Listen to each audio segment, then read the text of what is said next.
நம்ம ஒன்னா கொண்டுட்டு போவோம். 2 பேர்த்த ஒரே நிலையில கொண்டுட்டு போனோம்னு வச்சுக்கேன், ஓராண்டு உனக்கு ஒரு இது கொடுக்கறதுக்கு அவர் தயாரிச்சுன்னா 6 மாசத்துல வந்து சேர்ந்துடும்.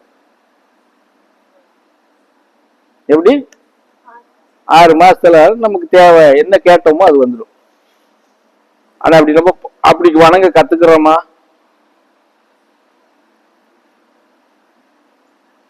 கத்துக்கிறது இல்லையே. ஆமா, நிறைய நிறைய பேர் பைத்தியக்காரத்தனமா அதெல்லாம் சிவனுக்கு மிஞ்சினது ஒண்ணும் இல்ல, சிவன் தாண்டா, சிவனை தவிர வேற எதுவும் சொல்லாதுன்னு சொல்லுவாங்க. சிவபக்தர்கள் நிறைய பேர் அப்படித்தான் பண்ணிக்கிட்டு இருப்பாங்க. சூட்சுமத்தை கையாள தெரியாது.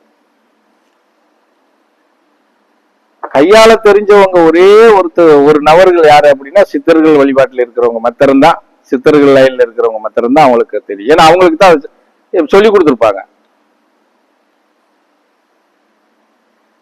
ஆமா, நம்ம சிவனும் நம்ம நேசிப்போம், ஆனா தாயவும் நேசிக்கணும். அதிகமான உதவிக்கு நாடக்கூடியது ஆதிசக்தி தான். அத நாங்க ஒருபோதும் மறக்க மாட்டோம். ஏன்னா அந்த கோட்பாட்டுல எங்களுக்கு கத்து கொடுத்துடுறாங்க இல்லையா. சிவனை நம்ம என்னதான் நமக்கு உயிருக்கு நம்மளுடைய ஆன்மாவுக்கு மீறி நேசிச்சா கூட அதுக்கு ஈக்குவலா அவங்களும் நாங்க நேசிப்போம். அதை நீங்களும் அதை செஞ்சிட்டீங்கன்னு வச்சுக்கோங்களேன், பல பிரச்சனைகள் உங்களுக்கு பட்டுன்னு தீர்ந்துடும். ஆனா ஒரு பாதையிலே நீங்க சரியா போகாதப்போ இரு பாதையில நீங்க எப்படி பயணம் பண்ணுவீங்கிறதா எங்க பிரச்சனையே. காட்டி கொடுக்க முடியறது இல்லை. இப்ப ஒரு பாதையில நீ சரியா போய்கிட்டு இருந்தீங்கன்னா இன்னும் இந்த பாதை மேல போட்டு நீ அப்படியே பயணம் பண்ண கத்துக்கோன்னு சொல்லி கொடுக்கலாம். ஏன்னா இரு பாதையாயிருந்தா அப்ப அதை ரெண்டும் சேர்த்து கொண்டு போறதுக்கு நம்ம தெரிஞ்சுக்கிறோம். தெரிஞ்சுக்கிட்டோம்னா நிறைய நமக்கு இப்போ எப்படி சொல்றதுன்னா, சிவனை நேசிச்சு நம்ம அன்னை பராசக்தியை கொண்டுட்டு போறோம்னு வச்சுக்கோங்களேன். இப்ப இந்த அம்மா சொன்னது மாதிரி இவங்களுக்கு எல்லாம், அந்த தாய்க்கு இவங்களுக்கு எல்லாம் இதெல்லாம் ஈஸியா உடைச்சிட்டு போயிடலாம். ஈஸியா உடைச்சிட்டு போயிடலாம். ஆனா இவங்களுடைய குணபாவங்களும் இவங்களுடைய எய்மும் அதுக்கான முயற்சி இவங்ககிட்ட இருக்குதா? கிடையவே கிடையாது,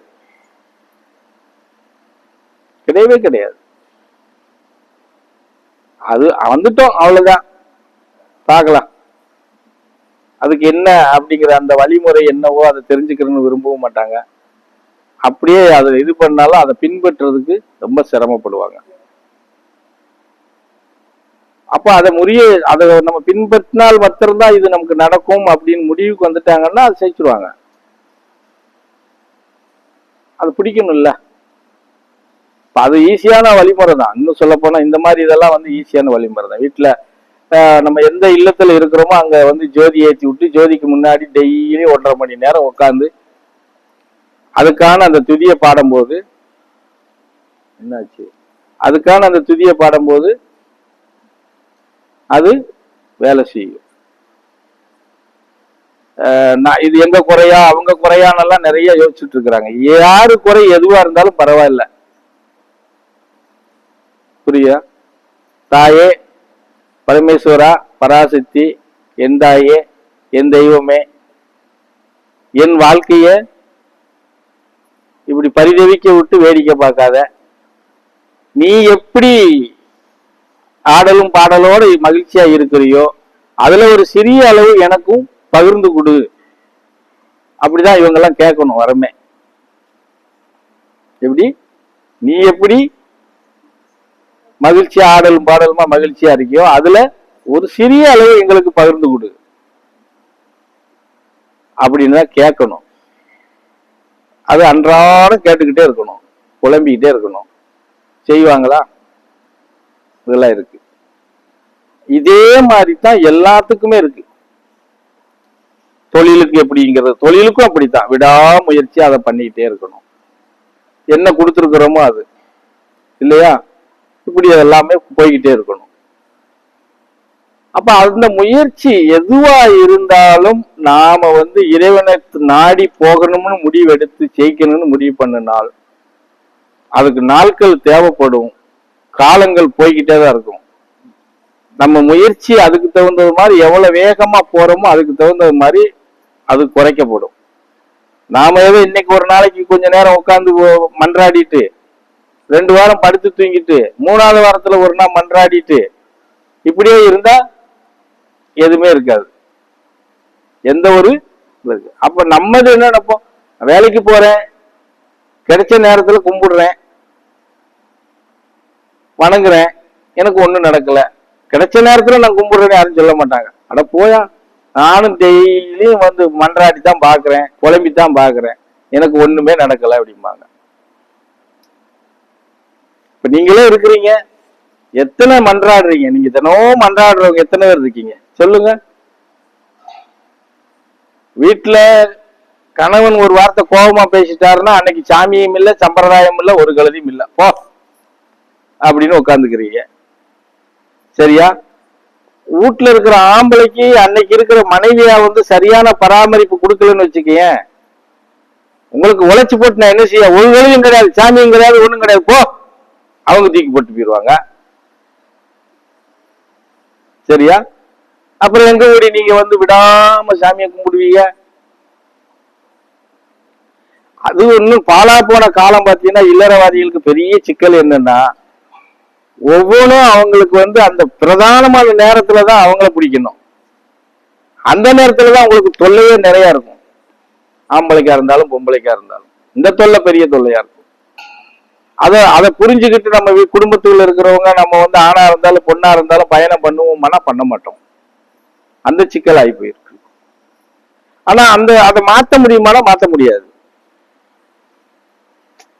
விதி விகாச்சார புறத்துல அவன் வந்து ஒரு கணக்கு பகுத்து கொடுத்திருக்கிறத வந்து நமக்கு நம்ம சௌரியத்துக்கு மாத்த முடியாது இல்லையா? அந்த டைம் தான் எல்லாத்துக்குமே அந்த ஒவ்வொரு டைமும் அவங்க என்ன கொடுத்துருக்குறாங்களோ அதுதான். அந்த டயத்தை மாத்தி எல்லாம் நம்ம வந்து ஒரு இதை எடுத்துட்டு போனோம் அப்படின்னா அது வேஸ்ட், ஒன்னும் நமக்கு சாத்தியப்படாது. அந்தந்த நேரத்தை கரெக்டா பிடிக்கணும். அது என்ன விஷயத்துக்கு என்ன நேரத்தை பகிர்ந்து கொடுக்குறோமோ, தொழிலுக்கு ஒரு நேரம் கொடுத்துருப்போம் இல்லையா, ஒரு புத்திர பாக்கியத்துக்கு ஒரு நேரம் கொடுப்போம், மாங்கலிய பாக்கியத்துக்கு ஒரு நேரம் கொடுப்போம், குடும்ப பிரச்சனை தீர்க்கிறதுக்கு ஒரு நேரம் இருக்கும்.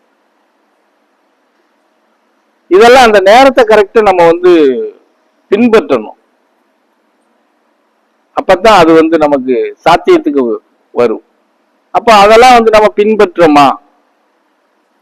வாழ்க்கையில கும்பிடுறோம், சொல்றோம், அவ்வளவுதான். கோயிலுக்கு போனா கூட 2 ஊதுபத்தியை கொண்டுட்டு போறோம், ஏற்றி வைக்கிறோம், அங்கனக்குள்ள ஏதோ மண்டையில கொட்டிக்கிட்டோ இல்ல தட்டிக்கிட்டோ வந்துடுறோம், அவ்வளவுதான். ஆனா அது முறைப்படி நம்ம அங்கே செய்யறோமானா செய்ய மாட்டோம். சரியா? அப்போ என்ன இருக்குது, என்ன நடக்கும் நமக்கு? இருக்காது. சிவ வழிபாட்டுல நீங்க தெளிவா போனீங்க அப்படின்னு சொன்னால் பல நன்மைகள் பிறக்கும், பல பிரச்சனைகள் தீரும். தீர்க்க முடியாத விஷயத்தெல்லாம் தீர்த்து வைக்கக்கூடியதா சிவ வழிபாடு. சிவ வழிபாடு தான் சித்த வழிபாடு, சித்த வழிபாடு தான் சிவ வழிபாடு. ரெண்டும் ஒண்ணுதான். அதுக்காக ஒண்ணும் இது வேற அது வேற எல்லாம் சொல்ல முடியாது. தெரிஞ்சுதா? கொஞ்சம் உடல் ரீதியாகவும் மன ரீதியாகவும் ஆன்மா ரீதியாகவும் நம்ம கொஞ்சம் அதுக்கான சிரமத்தை கொண்டு வந்துதான் நம்ம அந்த நன்மையை அடைய முடியும், இல்லைன்னா முடியாது. ஏன்னா நம்ம பின்னாடி அவ்வளவு இருக்கு. இப்ப இந்த குழந்தைய வந்து பிரிஞ்சு இருக்குதுன்னு சொன்னா காரணம் இல்லாமையா பிரிஞ்சு இருக்கிறாங்க?